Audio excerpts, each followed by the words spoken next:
அவங்க எம்எக்ஸில் பிரபா இன்றைக்கி ஒரு ஃபோட்டோ எடிட் தான் பார்க்க போகிறோம். இந்தமாரி நீங்கள் வந்து ஃபோட்டோவை வந்து பெண்ட் பண்ணணும்னா இந்தமாரி பண்ணக்கூடாது, ரொம்ப தப்பு. இது எப்படி கரெக்டாக பண்ணுறது தான் இந்த வீடியோவில் பார்க்க போகிறோம். இப்போ ஃபோட்டோ ஓப்பன் பண்ணிட்டோம், லேயர் வந்து காப்பி பண்ணி டூப்ளிகேட் எடுத்துக்கிட்டோம்.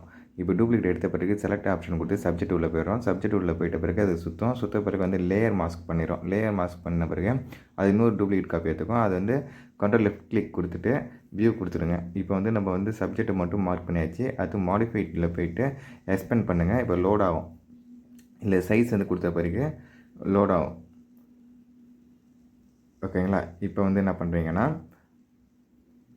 இப்போ இந்த ஃபைலில் வந்து மூவ் ஆன பிறகு நம்ம என்னென்ன இடத்த வந்து மார்க் பண்ணுறோமோ அது வந்து எடுத்துடும். இதை வந்து கண்ட்ரோல் டி கொடுத்து டிஸ்லைட் பண்ணிடுங்க. அது லேயர் உள்ளே போயிட்டு பர்ஃபெக்ட் வாப் அப்படின்னா எந்தெந்தெல்லாம் பெண்டுங்க தேவையோ அந்தந்த இடத்த மார்க் பண்ணி நீங்கள் பெண்ட் பண்ணலாம். ஓகே, மேலும் ஒரு நல்ல வீடியோவில் பார்க்கலாம். பாய் பாய்.